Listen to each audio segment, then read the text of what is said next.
Hello mga kabebe loves, magandang hapon po at ako po ngayon ay pupunta sa baba kasi naglaot na naman si Eric, so tingnan ko kung maraming huli nila.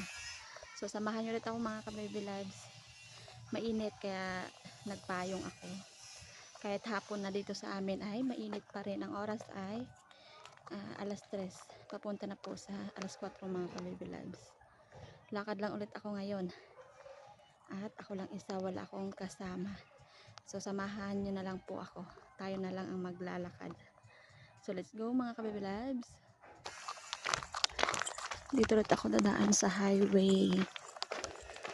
Dahil medyo mahaba pa yung oras mga kabebe loves. So, dito ulit ako magdadaan.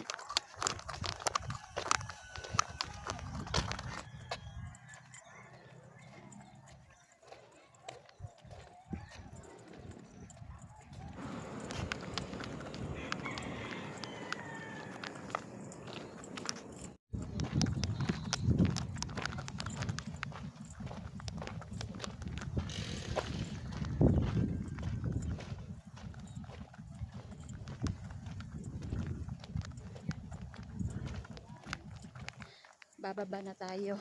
Dito ulit dadaan sa sa mga kawayanan. Ayan, sa gilid puro kawayan. Meron na akong naririnig na bangka. Baka sila na yan.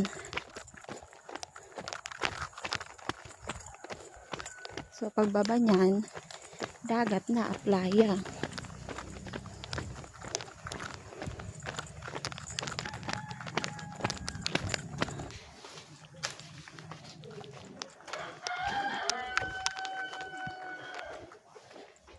Yan, playa na po mga ka-baby lives. Ayan lang sila mga ka-baby lives. Yung mga merong white. Sige lang, tao dyan lang. Thank you. Daming bangka. Tamang-tama yung pagdating ka dito ay alas 4 na po ng hapon. Ayan sa Eric mga ka-baby lives. Ayan. Dito lang sila sa tapat. Ayan na sila mga ka-baby loves, pauwi na.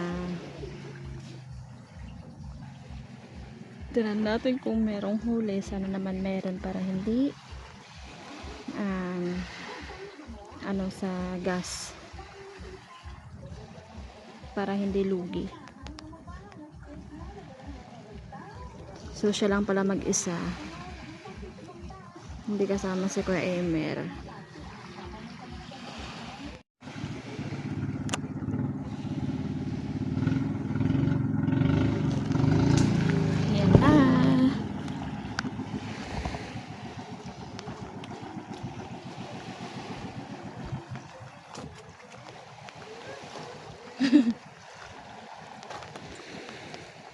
Hi. Ha?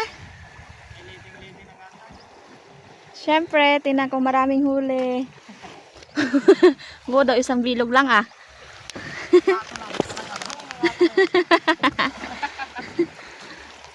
Tinan natin mga ka-baby loves. Ayan lang huli nyo. 2 piraso. Ha? Meron pa. May pating. Ikaw lang pala isa? Ang aking kasama. Tingin. Panalaw.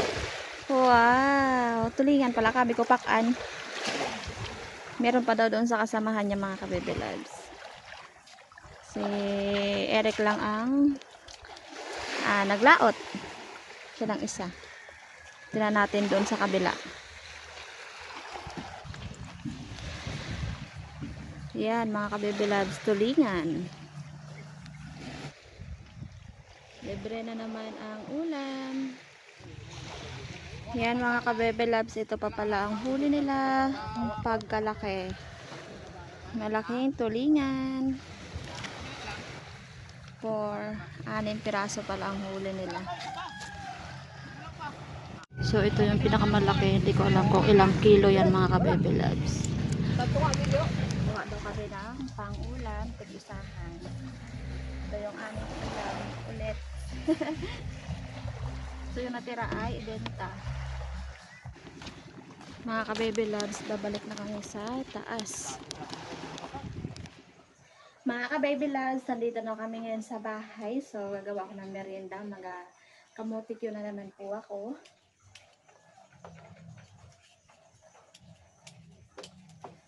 So yung isda po pala mga ka-baby loves, ay nilagay ko muna sa ref.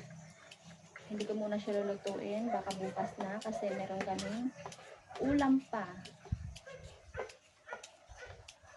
So kanina pa sana ako gagawa ng kamote yung mga ka-baby loves, kaso naisip ko nga baka hindi ko ulit maabutan sila Eric, kaya inuna ko muna siya. Saglit lang naman to, mabilis lang gawa.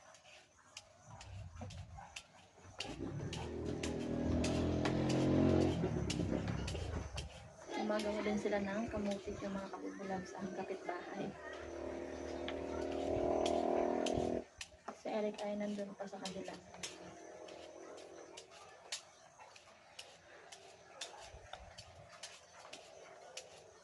Sisunod kasi ng kamuti dito sa aming mga ka-baby loves, kaya ang daming kamuti. Konti lang yung aking gagawin kasi baka hindi namin maubos ni Eric. Dito na lang sa upuan ko, gagayatin kasi yung lamesa ko ay diniin ay malambot. Gumagalaw.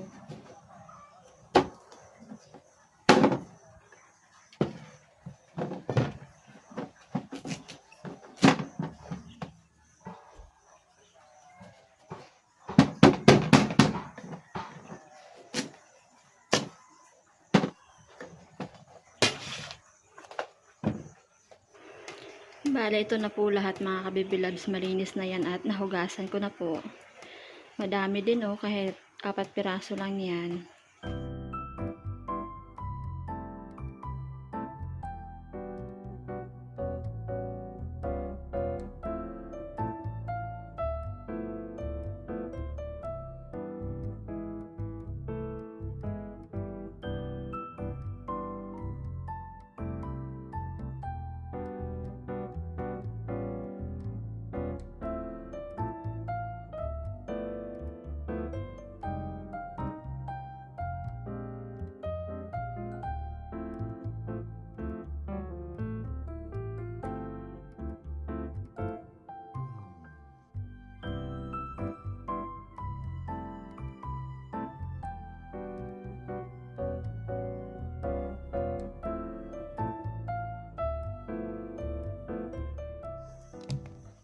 So, ito na lahat mga ka-baby loves.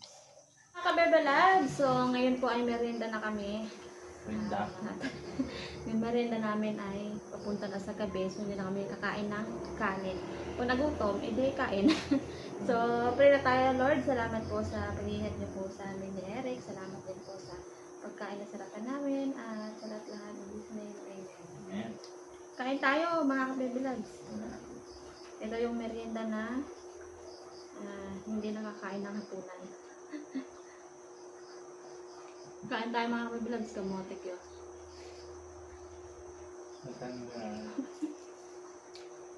Sarap.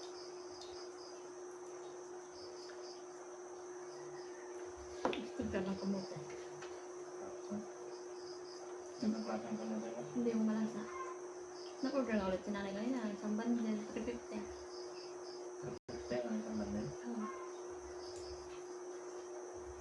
Hindi ano niya baga? Ganda ang handa niya sa Pasko. Handa niya? Oh! Dalayo? Hindi, gusto niya daw marami siyang pagkain ng mga duma. Ano duma?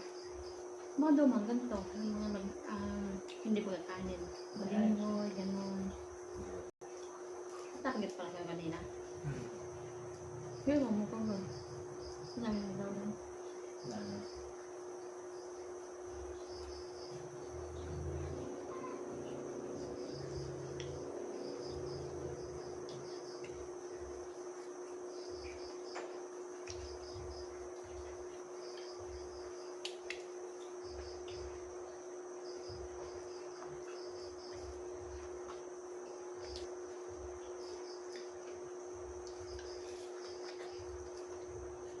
Baba na mga kabablog. Bye-bye.